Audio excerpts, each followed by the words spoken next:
It's a dangerous world. Competition is fierce. Every corner of Earth is a battleground. A chemical weapon can be an unfair advantage, with the power to slay the opponent in just one strike. A venomous harpoon, a fatal sting, a deadly bite. But beware the toxic defenders. Make them a meal and die a slow and painful death.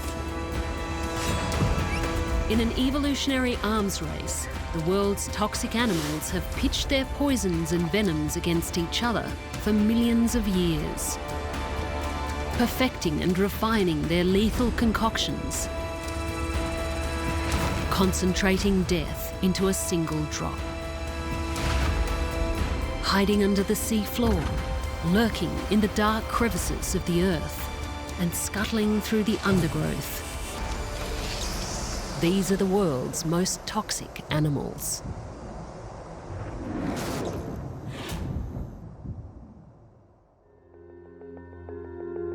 Australia is a land of extremes. From its pounding ocean shorelines to its dry desert heart. The continent is home to some of the world's most toxic animals, and many of them are found in its harsh red centre. Here, life exists on a knife edge, and there are no second chances. Deep in a crevice, a clutch of inland taipans is hatching. One by one, tiny heads emerge. Tasting the air with flickering tongues.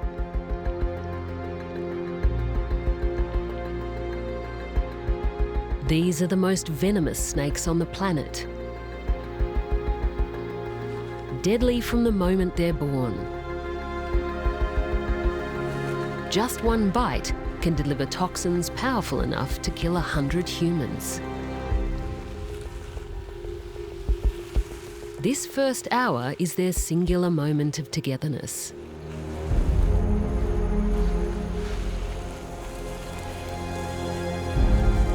From now on, the snakes will lead a solitary life.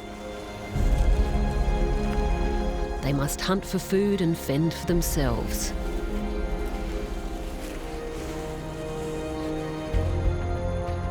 At a glance, it appears barren and empty. But this is a land that pulses with a boom and bust cycle of life. When the big rains come, rivers break their banks and spread across the plains, bringing life to barren soils. They sustain a surprising diversity of flowering desert shrubs, bringing nutritious seeds and stems for hungry small mammals. And that means good meals are ahead for the young inland taipans. But not all will get a taste, because even baby snakes as potent as these have their enemies.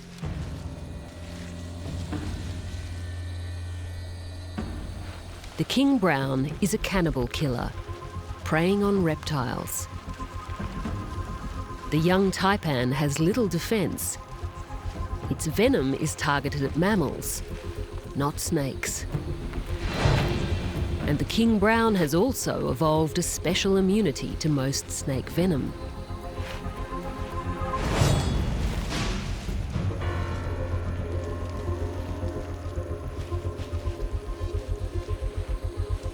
The young taipan's day as a fierce predator is over, almost before it began.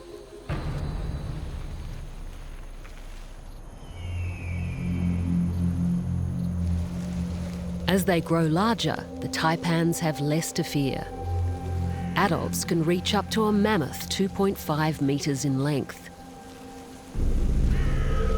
Also known as the fierce snake, its name belies its true nature. It's mostly a shy reptile and rarely spotted. Unless you're on the menu. As it hunts in the daytime, the taipan can sense where small desert mammals are to be found.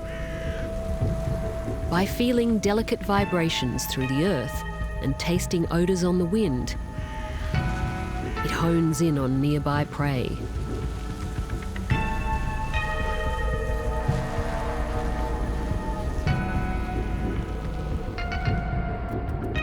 This is the home of the native plains rat, sheltering from the hot sun in its deep, cool burrow.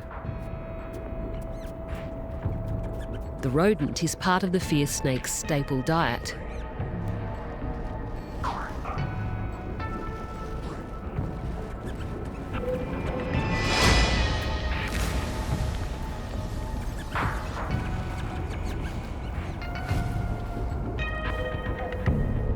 As it strikes, its jaws can snap multiple times, inflicting an array of puncture wounds. Snakes can die from the bite of a rodent if the wound becomes infected, and a fast-acting toxin lowers the chance of a counterattack. The venom is intravenously injected from glands in the snake's head through two short fangs that act like hypodermic needles. It's a potent combination. Neurotoxins bind to nerve endings, effectively stopping the transmission of nerve signals and causing paralysis. At the same time, myotoxins work on the muscles, disintegrating the tissues. As muscles weaken and breathing fails, the rat begins to suffocate. Hemotoxins are also working on the blood, causing large clots that can block arteries and stop the heart. It's not long before the rat is dead. With no way to rip apart its prey, the taipan must consume it whole. The rat is positioned for headfirst entry, so the snake can swallow it with the grain of the fur. Incredibly flexible muscles in the jaw allow it to stretch wide, and elastic skin gives the snake an amazing ability to expand. Eventually, all evidence of the rat is gone. Its entire body has been disposed of. And digestion has already begun. The inland taipan is a specialist mammalian predator. This means its venom can also have a devastating effect on the human body. The first symptoms appear after around 20 minutes. They range from nausea to headaches to dizziness. The most serious early effect is disruption to blood clotting, which has the power to kill a human with startling speed, in as little as 30 minutes.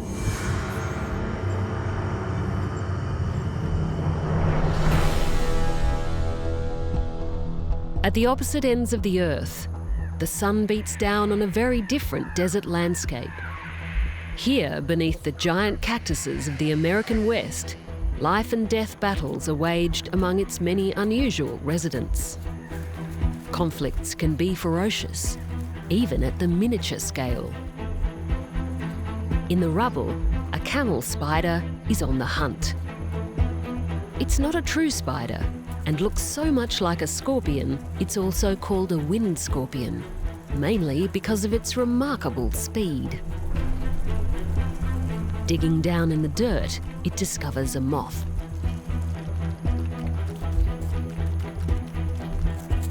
For its size, the camel spider has enormous, powerful jaws, up to a third of its body length. Grinding the moth in a sawing motion, it reduces the insect to pulp. But this delicious find is also the camel spider's misfortune. Such rapturous chewing has attracted unwelcome attention from a much more toxic predator, the giant hairy scorpion. With lousy vision, the scorpion makes up for it with hypersensitive hairs all over its body. These pick up tiny vibrations allowing it to accurately detect prey. And the crunching and munching of the camel spider's mothy meal draws the scorpion from its hiding spot.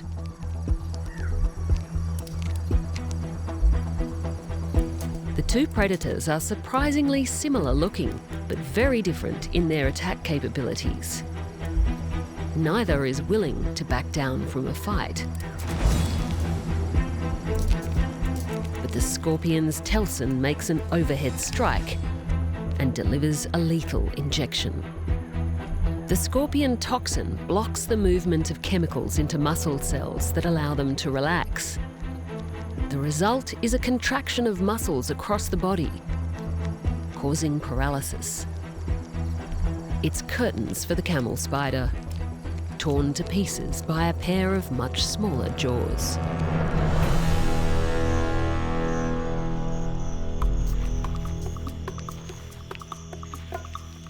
As night falls, the hunter becomes the hunted, as a hungry rodent goes on the prowl.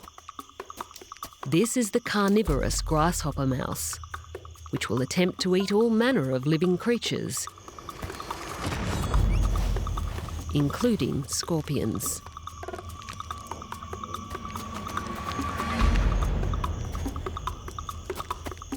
Although they have a special ability to resist the effects of the venom, being stung in the face isn't a pleasant experience. And the scorpion lives to see another day.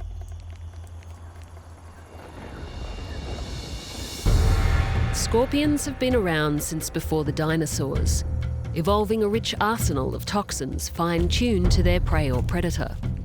There are around 2,000 different species. But for all their fearsome reputation, only a few dozen have a powerful enough toxin to kill a human. The most venomous scorpion in these parts is the Arizona bark scorpion. An incredibly patient ambush predator, it can lie in wait for hours. But if prey comes just close enough, the reaction is swift.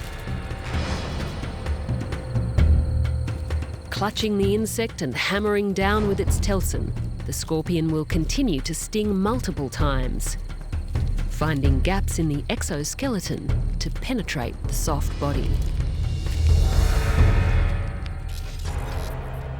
The sting can cause numbness, severe pain, difficulty swallowing, and sometimes muscle spasms and convulsions.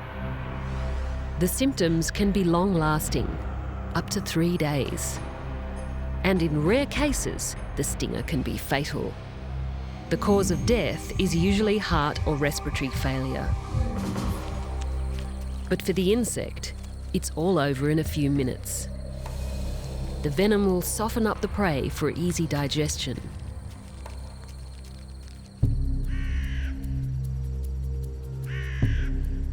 Even the smallest animals can deliver venom that's incredibly painful, like the pogo ant. These are the dreaded ants of the Apache legends. An insect so aggressive and potent, tribes supposedly left their enemies on pogo ant mounds to suffer an agonizing death. Grabbing on with their pincers, they can repeatedly sting.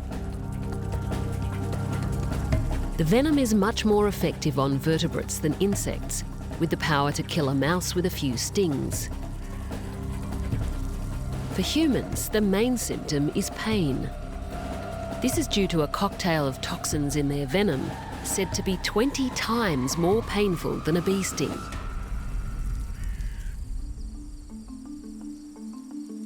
In the mating season, winged ant swarms can number in the thousands. Pheromones released by the males attract a horde of females, who are eventually overpowered by the largest and most persistent members of the opposite sex. It's a mating bonanza that also presents ripe opportunity for the thick-skinned horned lizard. Pogo ants are an acquired taste, But the lizard lives almost exclusively on a diet of these vicious insects. It escapes their venomous sting by coating each ant in a ball of mucus and swallowing it whole. Once in the digestive system, the toxins can be quickly neutralised by stomach acids.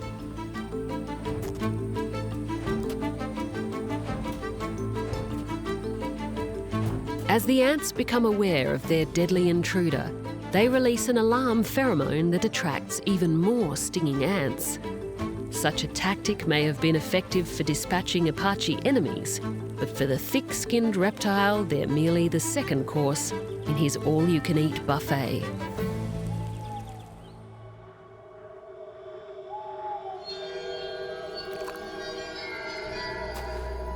Lizards of the Sonoran Desert are not to be underestimated. Some are even venomous themselves.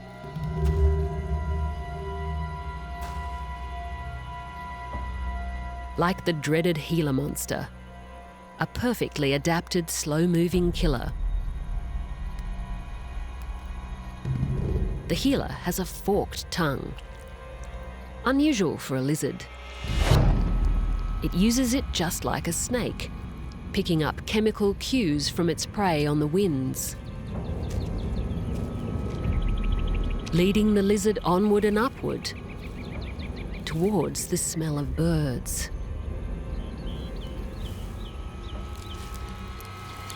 This is a specialist nest predator.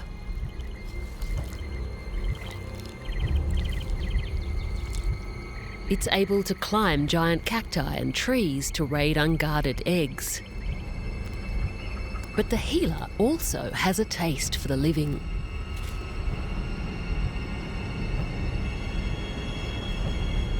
And for a creche of young pack rats, life doesn't last long. The reptile only comes out of its burrow to dine a handful of times a year, but can gulp down around a third of its body mass in one sitting. Even adult animals may fall victim to the giant lizard's vice-like grip. Although it has a toxic bite, the Gila's venom is more often reserved for defence. It produces venom in the salivary glands of its lower jaw. When it latches onto victims, it chews, enabling neurotoxins to travel through the grooves in its teeth straight into the open wound. For humans, the venom isn't deadly, but it's excruciating, said to be the most painful of any vertebrate venom, like hot lava coursing through the veins. And because their grinding jaws are so strong, the victim may need to submerge the lizard in water to break free. Fortunately for the Gilas, they're immune to each other's venom. So when romance is on the cards and males fight for the prize, the biggest danger is physical damage.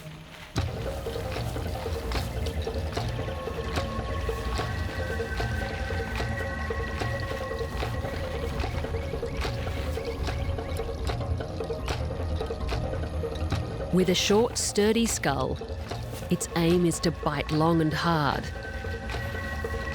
potentially inflicting devastating harm.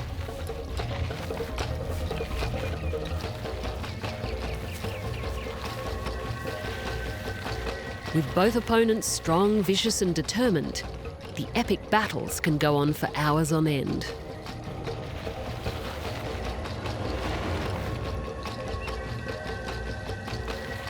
With one of the lizard's legs caught in the jaws of the other, they roll and twist until the loser finally breaks free.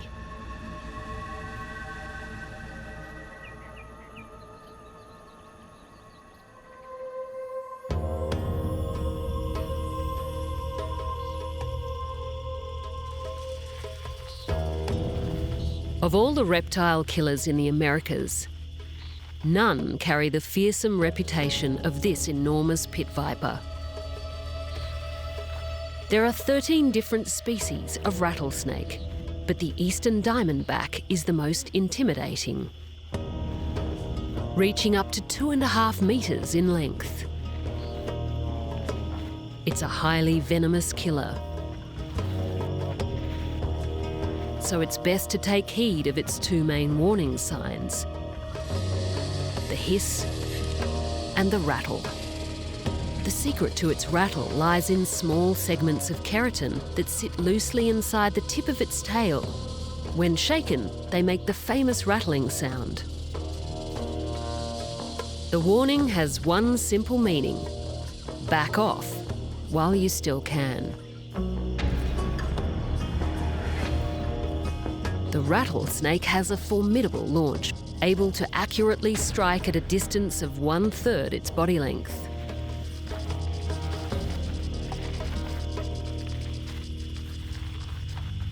It stalks prey using a unique extra sense. It can effectively see warm-blooded organisms through special holes in the face called pit organs. These contain a special membrane that can detect the infrared, forming a thermal image of the prey in its mind. These extraordinary heat pits can detect minute changes in temperature of less than 1/100th of a degree.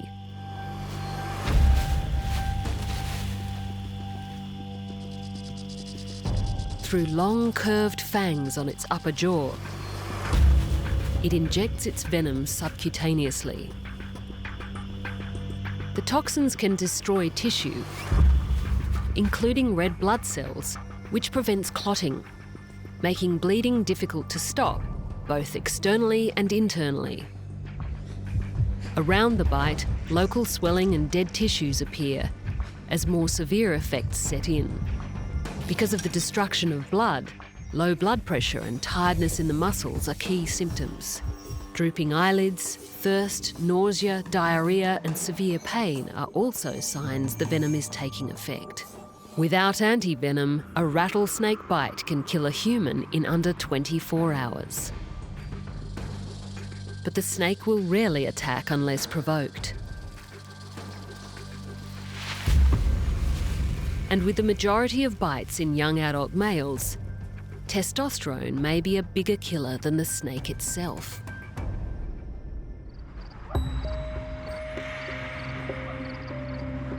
While extreme desert conditions can be a recipe for extreme adaptations and fearsome killers, ocean dwellers can also be surprisingly hostile, especially if they live on coral reefs.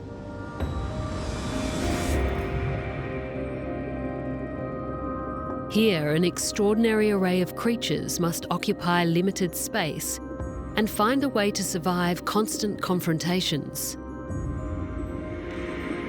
It could be a driving force behind the complex and refined toxins found in marine animals. And its most eye-catching creatures are often the deadliest.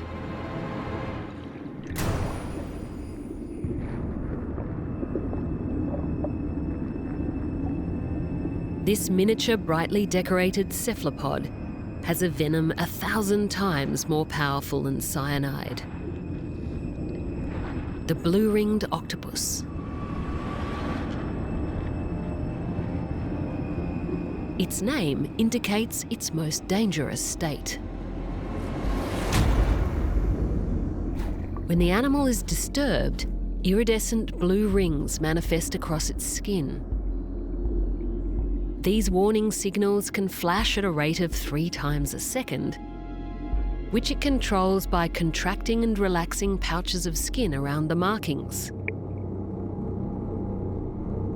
The parts that reflect bright blue and green light are called iridophores, and around these rings are dark pigmented chromatophores, which can expand to provide a dark contrast, accentuating the bright rings. It's a dramatic and deliberate show of alarm.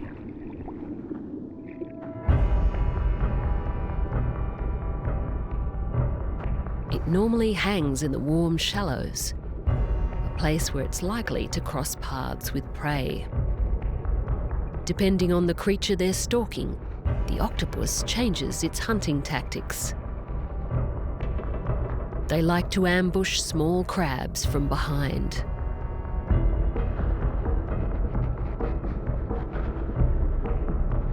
But this crustacean has become aware of its stalker.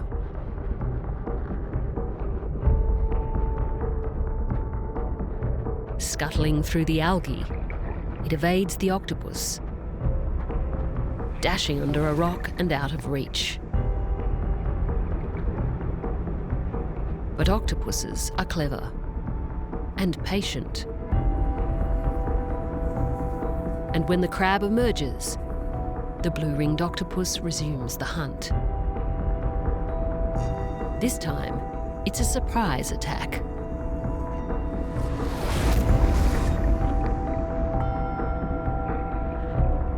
On the underside of its head, the octopus has a parrot-like beak, which it uses to crack open the crab's protective shell.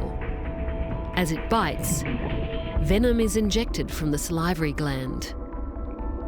What's curious about the venom itself is that it's not made by the octopus. Instead, it relies on marine bacteria to synthesize it.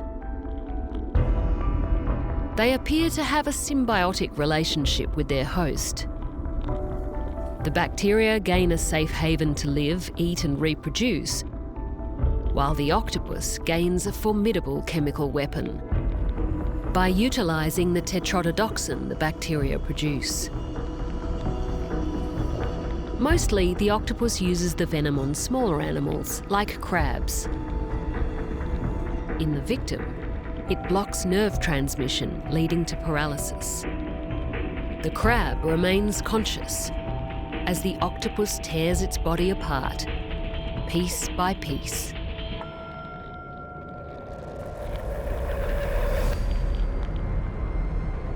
If you're unlucky enough to get bitten by an angry octopus, the results are rapid and potentially fatal. As voluntary muscles become paralysed, the victim experiences the loss of motor skills and eventual failure of muscles used for breathing.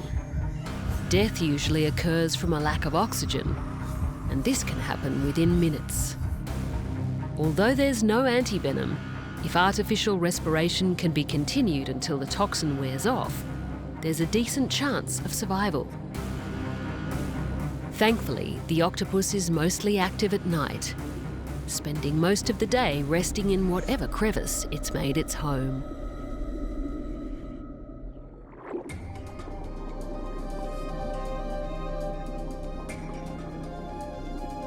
In a package every bit as entrancing as the blue-ringed octopus, the spectacular-looking lionfish is a beauty not to be messed with. Their floaty, delicate appearance disguises a voracious predator. Using specialised swim bladders, they can move with precise control in the water column.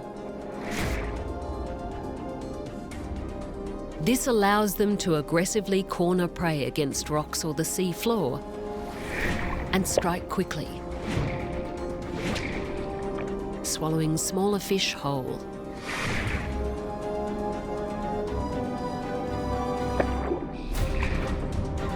As they close in, they also blow water jets to cause confusion and position the target for a head-first entry.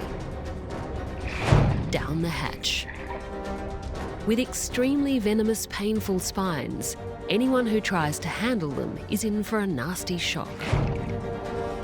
When the spines pierce flesh, toxins rush out from venom glands in 2 grooves in the spines. The stings are not fatal, but the pain is so overwhelming it can cause sweating, nausea, and even respiratory distress, depending on the number of spines penetrating and the individual's sensitivity to the venom.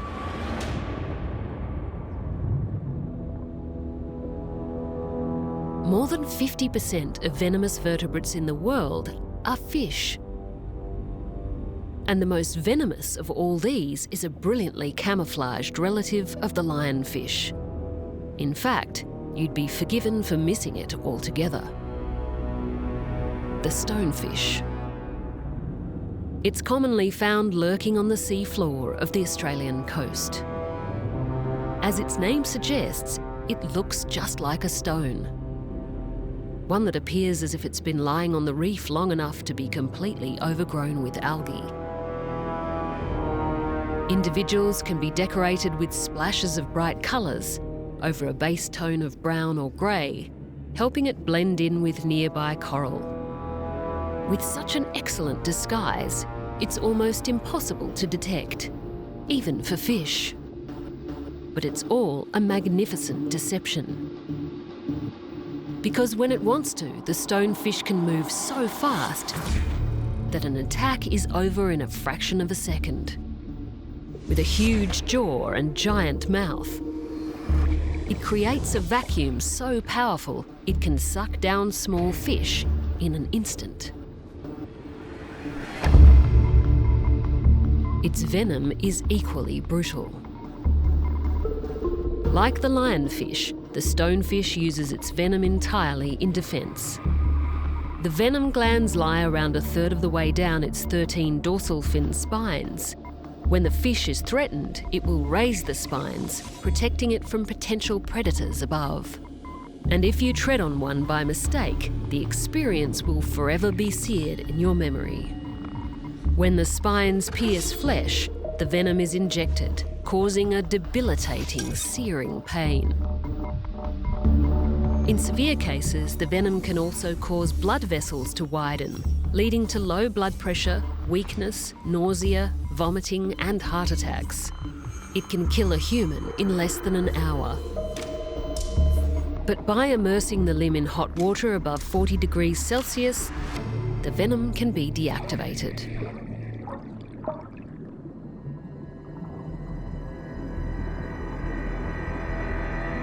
Venomous animals are often referred to as poisonous, but they are quite different. Both kinds of animals contain toxins, but the method of delivery is what sets them apart. Venom is injected into the flesh, travelling through tissues or vessels to achieve their result, whereas poison needs to be touched, inhaled, or ingested. As venomous animals have evolved and adapted through time, their chemical arsenal has fine-tuned to their target's vulnerabilities, with hundreds, even thousands of components working together for maximum impact.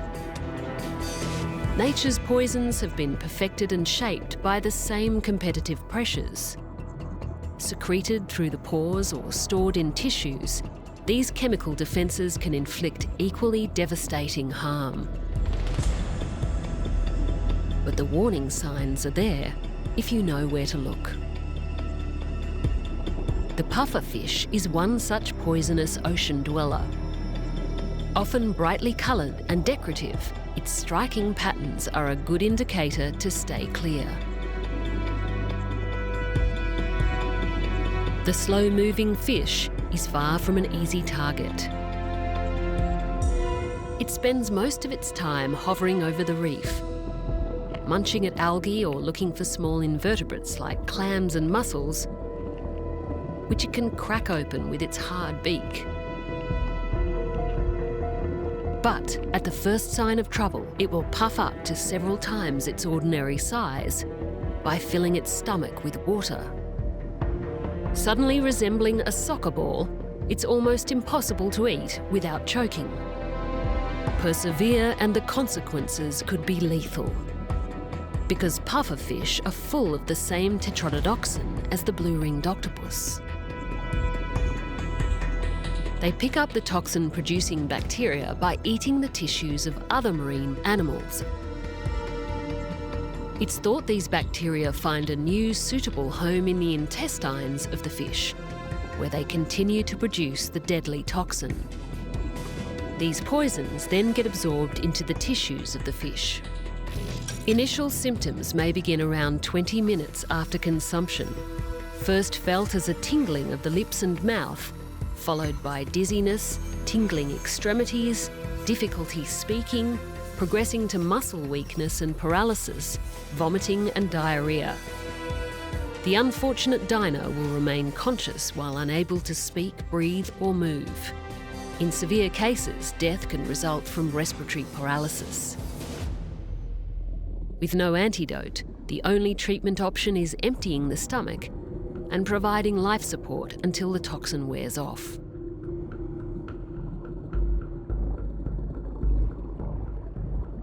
Despite such a formidable defence system, the pufferfish is not immune to attack in the marine environment. And sometimes it's the most innocuous-looking landscapes that prove the deadliest. On the ocean floor, a strange predator lurks, with a lightning-fast ambush prepared.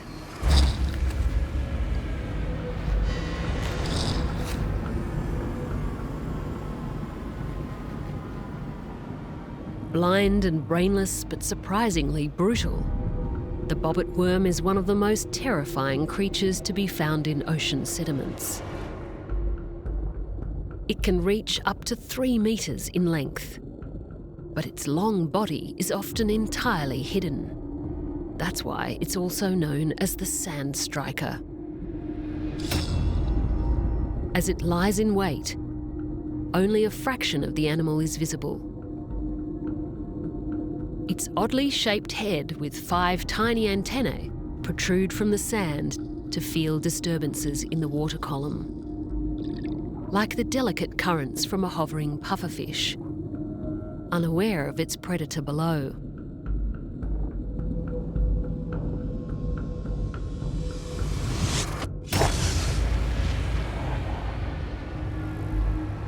The monstrous bobbit worm attacks, pulling its victim into the rubble with razor-sharp teeth. Such is its strength, it has the power to slice a fish in half. Even the poisonous puffer has little defence against the fury of a bobbit worm attack. With fish seizing their struggle within minutes of capture, scientists speculate that their jaws may connect to venom glands which help stun and digest their prey.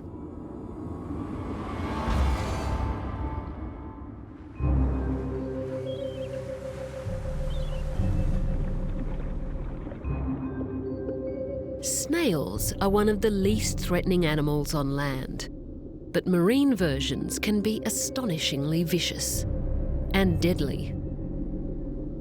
Like their terrestrial relatives, they're slow-moving. But this textile cone-shell snail is rapidly closing in on prey. It hunts other snails, sniffing them out with its oral siphon. Directly below it, a smaller but much more frightening appendage. This is one proboscis you don't want pointed in your direction. Inside is a harpoon-like tooth so sharp it can penetrate a rubber wetsuit. The proboscis probes for the point of vulnerability and fires.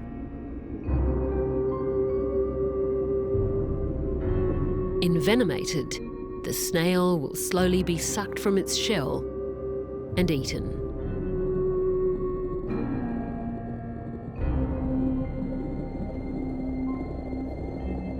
Even a hermit crab that recognises the danger faces a determined predator.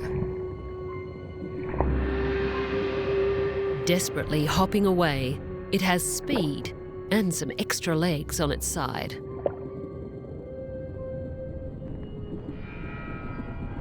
Even though they're slow, some snails hunt fish, like the geographic cone-shell snail.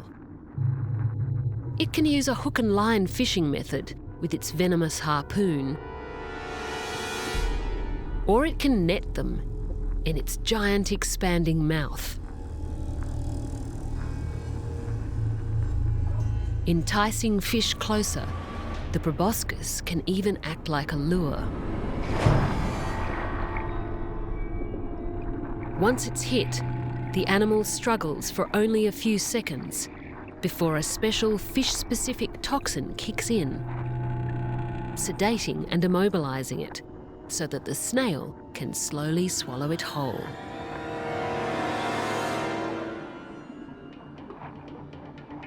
By hunting at night when fish are resting, the cone-shell snail gains an extra advantage. Unaware of the danger, this fish is a sitting target. The tooth fires, tethering prey to attacker and reeling it in. The harpoon is launched by a powerful muscle contraction, while still attached to the snail's radula, a tongue-like structure. Harpoons are stockpiled here in a special sac, which is loaded with venom from the venom bulb. As the tooth hits, it releases the venom containing hundreds, even thousands of different toxins. It's so complex, no antidote has been developed to combat the venom's devastating effects. The cone-shell snail uses two completely different types of venom, depending on whether it's hunting or protecting itself from predators. Incredibly, they appear to mix these chemical cocktails on the go, according to the target. Like a mobile chemistry lab, it can also release a form of insulin into the water column to stun prey. Once this passes through fish gills, the animal enters hyperglycemic shock, unable to react as it's slowly devoured. By the time it wakes, it's too late. Hours later, fish bones will be regurgitated. The venom that targets fish has no effect on humans, but the snail can rapidly switch to its defence venom, which can be lethal. Pain can range from mild to severe. This is followed by numbness or tissue death at the wound site. The body can experience weakness, sweating, visual changes, paralysis, cardiac failure, respiratory failure, and potentially death in as little as 5 hours.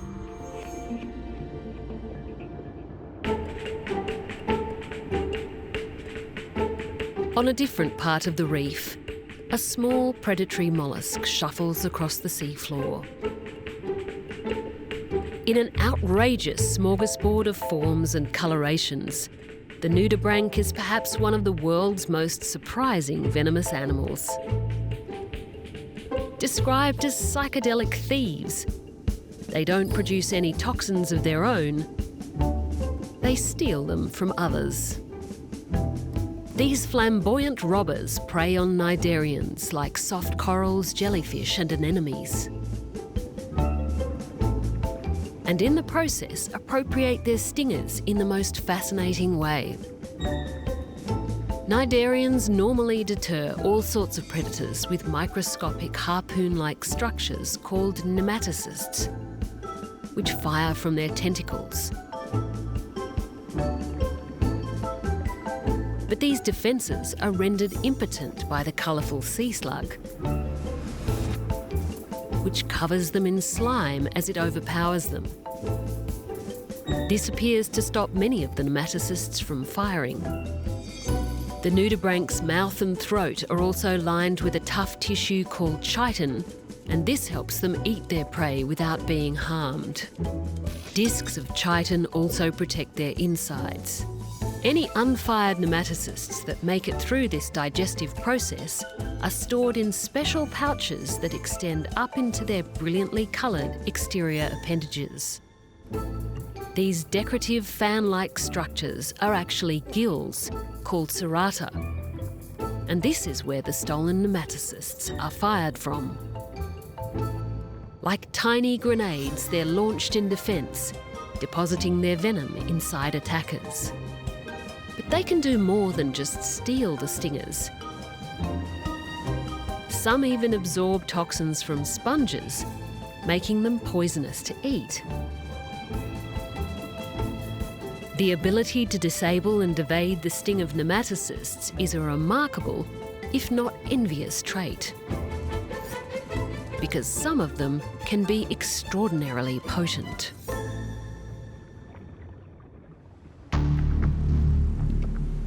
Come summertime, the seas in the north of Australia are a place you may not wish to go swimming.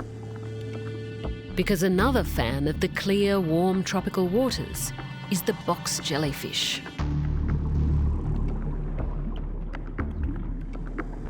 Jellyfish have the oldest venomous lineage, dating back 700 million years.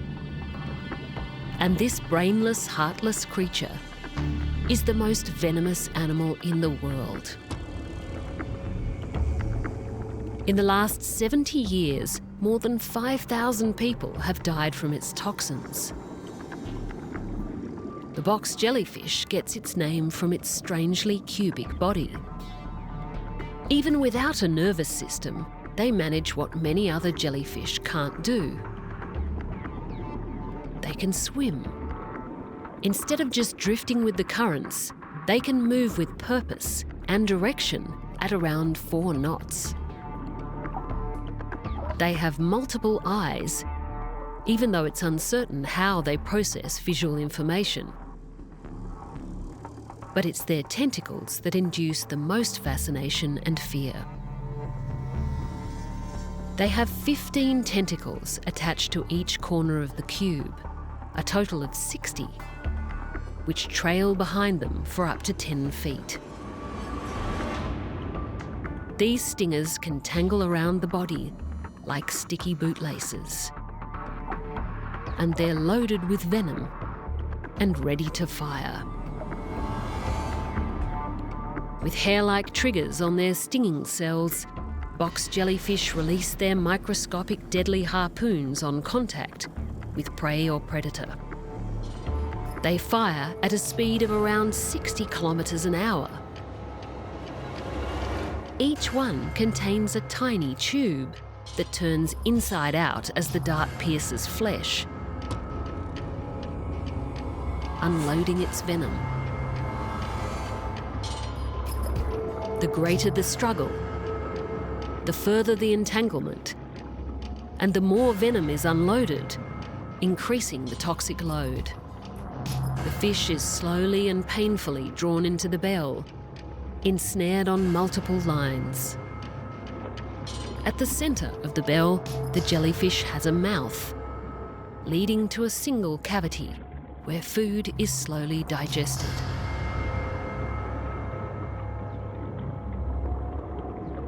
The box jelly is so lethal because it can fire hundreds of thousands of these miniature hellfire missiles at once, unleashing a toxic tidal wave so powerful it can stop the human heart in less than 5 minutes. The first sensation can be compared to dozens of needles piercing the skin or a branding hot cattle iron, followed by the rapid loss of motor skills and breathing. The venom contains proteins that can puncture red blood cells, causing them to leak huge amounts of potassium, which can cause a heart attack. If fatal, most casualties die from cardiac arrest.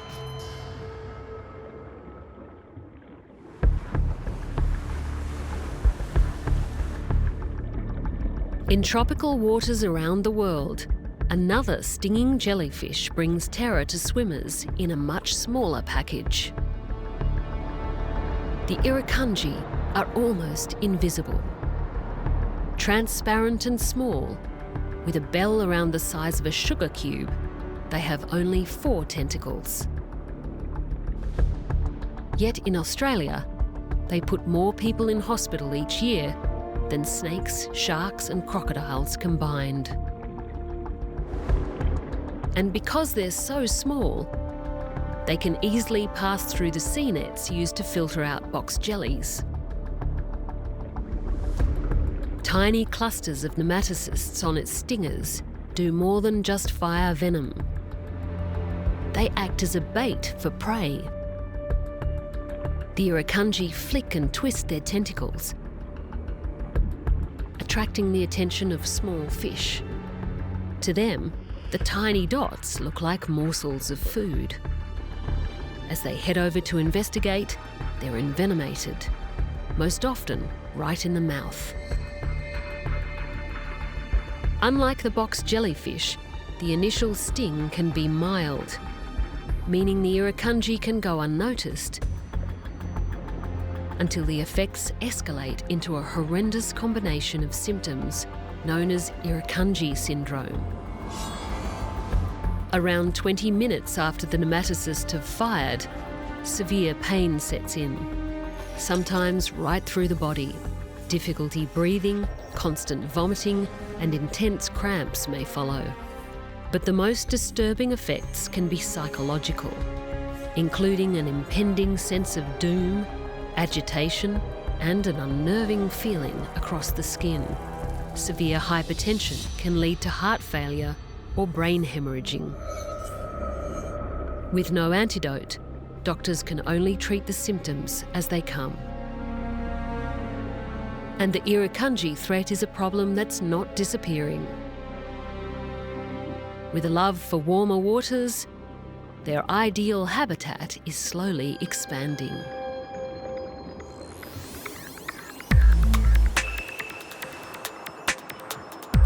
Across the world, more than 100,000 animals produce venom or poison. From the brainless to the conniving, venom has been fine-tuned in animals as diverse as bees and lizards, jellyfish and spiders. By repurposing molecules that are already in place across the body, in the blood, brain or digestive tract, nature's life support systems can become nature's greatest killers. So complex and perfect, they're a source of inspiration to scientists developing everything from blood clotting and blood pressure treatments to painkillers and heart medicines. Ironically, the venoms and poisons of the world's most toxic animals are more likely to save your life than to kill you.